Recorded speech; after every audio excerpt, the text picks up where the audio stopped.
Trump के शांति प्रस्ताव को भी एक बार फिर से बड़ा झटका लग चुका है। यूक्रेन यूरोप ने अब ट्रंप का यह प्रस्ताव खारिज कर दिया है। हालांकि जिस प्रस्ताव को लेकर लगातार पिछले कुछ घंटों पहले से खबरें आ रही थी, आज एक और सबसे बड़ी खबर है कि यूक्रेन और यूरोप ने इसे खारिज कर दिया है। यूक्रेन को ट्रंप का 28 पॉइंट का यह शांति प्लान मंजूर ही नहीं है। यूक्रेन ने डोनबास छोड़ने से साफ इनकार कर दिया है।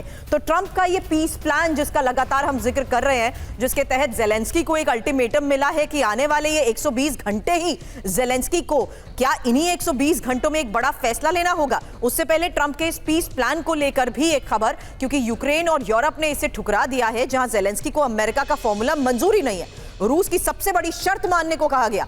प्रस्ताव में रूस को डोनबास क्षेत्र की बात देने की बात कही है और डोनबास से ही यूक्रेनी सेना पूरी तरीके से हटाएगा। यूक्रेन कभी भी नेटो सदस्य नहीं बनेगा। इसमें 3 और बड़ी बातें, क्योंकि शांति प्लान में अलास्का बैठक की बातें शामिल हैं। पुतिन की मांगों को ट्रंप ने अहम मुद्दा बताया है और जेलेंस्की पुतिन की मांग मानने के लिए तैयार नहीं है। अब शांति प्रस्ताव खारिज करने पर जेलेंस्की ने फिलहाल क्या कहा, मैं सीधे तौर पर कोई बयान नहीं दूंगा। जेलेंस्की ने कहा कि रूस वास्तव में यूक्रेन में शांति नहीं चाहता।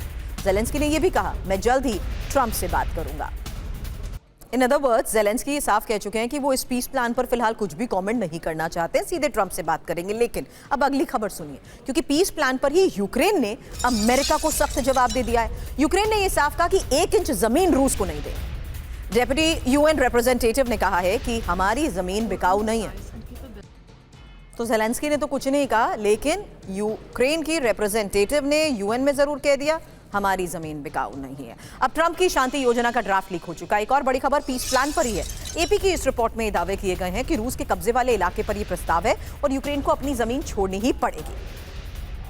कुछ पॉइंट्स अब आपके सामने, क्योंकि यूक्रेन को शर्तों के साथ नई संप्रभुता मिलेगी।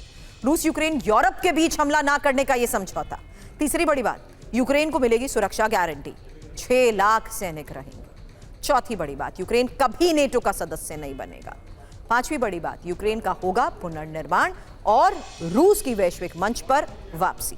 यूक्रेन के पास नहीं होंगे परमाणु हथियार, यूक्रेन की होगी नई सीमा। यूक्रेन में 100 दिन के भीतर चुनाव होंगे और भविष्य में नहीं होगा युद्ध। अब ट्रंप पीस प्लान को लेकर व्हाइट हाउस का दावा सुनिए। रूबियो और विटकॉफ ने पीस प्लान तैयार किया। 1 महीने से पीस प्लान पर कैसे काम हो रहा था, यही एक और बड़ी खबर है।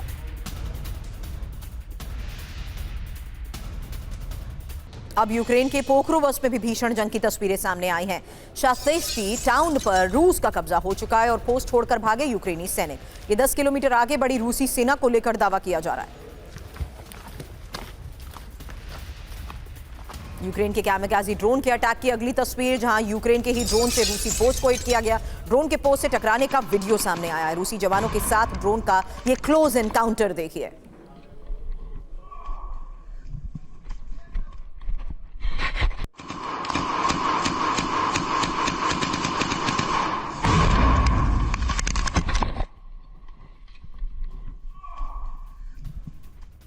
जर्मनी यूक्रेन को देगा लॉन्ग रेंज मिसाइल। एक बड़ी खबर है, रूस के खिलाफ जर्मन हथियार इस्तेमाल कर सकेगा यूक्रेन और भविष्य में कुछ सिस्टम यूक्रेन में ही बनाए जाएंगे। फिलहाल टॉरस मिसाइल पर कोई फैसला नहीं हुआ, लेकिन कीव इंडिपेंडेंट के हवाले से इस मदद को लेकर आज एक और सबसे बड़ी खबर सामने आई है।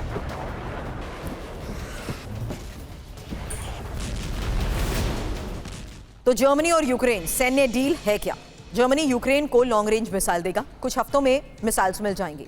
रूसी इलाके में हमले कर सकेगा यूक्रेन। 45,750 करोड़ की सैन्य मदद जर्मनी देगा और यूक्रेन को जर्मनी से गोला बारूद भी मिलेंगे। साथ ही बड़ी बात यह है कि जर्मनी को यह अंदेशा है कि रूस उसके लिए एक बड़ा खतरा बन चुका है। लेकिन यूक्रेन जीतने के बाद क्या पुतिन ले सकते हैं एक बड़ा फैसला? खबर सुनिए, जहां जर्मनी पर युद्ध की तलवार लटकी है और नेटो के पूर्वी हिस्से पर पुतिन हमला कर सकते हैं। जर्मनी खतरे को देखते हुए ही योजना बनाने में जुट चुका है। युद्ध की स्थिति में अमेरिकी फौज की मदद भी जर्मनी लेगा। द टेलीग्राफ के हवाले से फिलहाल इसको लेकर क्या क्या खबरें आई हैं, इंफॉर्मेशन वॉल का रुख करते हुए रूस के इसी अगले टारगेट को समझते हैं, क्योंकि रूस का अगला टारगेट नेटो जरूर है, लेकिन इंफॉर्मेशन वॉल पर अब डिटेल उस लिहाज से आपके सामने जहां जर्मनी किस तरीके से अगले 5 साल में खुद को युद्ध के लिए तैयार करने में जुटा हुआ है।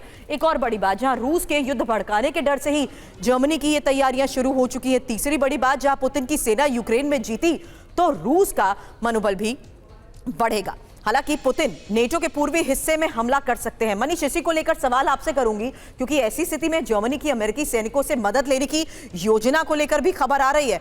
हालांकि मनीष, अब इस बढ़ते खतरे को देखते हुए रूस कैसे इसको एग्जीक्यूट कर सकता है? रडार पर ये है, लेकिन अब पुतिन नेटो के पूर्वी हिस्से में हमला कर सकते हैं, ये तो खुद ही इस बात को मान रहे हैं। देखिए, रूस और जर्मनी के बीच का जो रिश्ता है ना, वो बहुत ही दिलचस्प है। इनकी अदावत पुरानी है और सबसे बड़ी बात है कि दूसरे विश्व युद्ध में जब रूस और जर्मनी की लड़ाई हुई, उस वक्त अमेरिका, ब्रिटेन, फ्रांस, ये सब रूस के साथ थे। अब पाला बदल गया, अब सब जर्मनी के साथ हैं।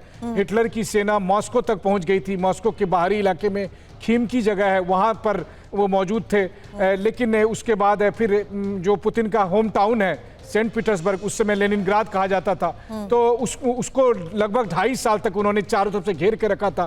पुतिन के परिवार के सदस्य भी उसमें मारे गए थे। कहने का मतलब है कि आप सोचिए कि रूस और जर्मनी के बीच उस वक्त की लड़ाई जो है, उसमें रूस जीत गया था। तो जर्मनी को हमेशा इस बात का खटास था। हालांकि प्रेसिडेंट पुतिन और एंजेला मर्केल के टाइम में दोनों के रिश्ते अच्छे बने, लेकिन अब असलियत सामने आ गई है कि बदला चाहिए, उस दूसरे विश्व युद्ध का बदला चाहिए। तो तैयारियां तो हो रही है, लेकिन अकेला जर्मनी ऐसा नहीं कर सकता। यह बात सच है कि नाटो में अमेरिका के बाद सबसे अधिक शक्तिशाली कोई मुल्क है तो वो जर्मनी है। जर्मनी में वो कुवत है, लेकिन अभी फिलहाल तैयारी के लिए उसे समय चाहिए, उसे नाटो के बाकी देशों का साथ चाहिए, और इन सब के बाद उसे उस इतिहास को भूलकर एक नया मनोबल चाहिए जिससे वो रूस का सामना करे। लेकिन क्या रूस और ज्यादा प्रोवोक नहीं होगा? क्योंकि रूस को ये बात पूरी तरह से नागवार गुजरती है कि किस तरीके से वो यूक्रेन की मदद कर रहा है। आज बड़ी खबर आ चुकी है कि किस तरीके से यूक्रेन की लॉन्ग रेंज मिसाइल की डिमांड भी अब जर्मनी पूरी कर रहा है। हालांकि रूस पर बड़े हमले की तैयारी में अज़ोव ब्रिगेड, एक और खबर जानिए जहां यूक्रेनी अज़ोव ब्रिगेड की एक्सरसाइज का अब वीडियो सामने आया है, जिससे साफ है कि किस तरीके से रूसी कब्जे वाले इलाकों को देखते हुए यूक्रेन ने भी अब बड़ी तैयारी कर ली है। ये अज़ोव ब्रिगेड की युद्धाभ्यास की एक्सरसाइज की तस्वीर देखिए।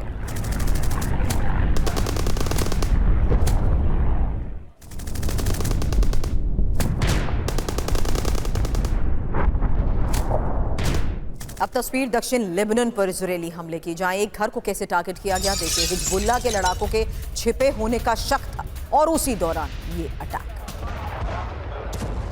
एक बार फिर से ये तस्वीर देखिए। दक्षिण लेबनान पर ये इजरायल का हमला है। हिजबुल्लाह के लड़ाकों के छिपे होने के शक में इस इमारत को उड़ा दिया।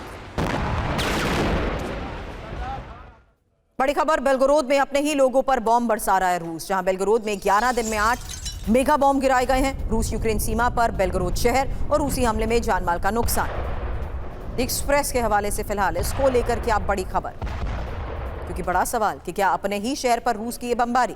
यूक्रेन की खुफिया एजेंसी ने एक महिला का फोन कॉल पकड़ा है और महिला ने कहा कि रूस अपने ही नागरिकों पर हमले कर रहा है। हालांकि 11 दिन में बेलगोरोद पर कम से कम 8 मेगा बॉम्ब गिराए गए हैं और अप्रैल 2023 से अप्रैल 2024 तक 38 ऐसी घटनाएं हो चुकी हैं। रूस ने एक साल में अपने इलाके पर 40 बार ग्लाइड बॉम्ब गिराए हैं। रूस यूक्रेनी नागरिकों की सेना में भर्ती कर रहा है, यूक्रेनी नागरिकों की जबरन भर्ती, और युद्ध क्षेत्र से यूक्रेनी नागरिकों को उठाया जा रहा है। रूस के लिए काम करने के लिए इन्हें लगाया जा रहा है।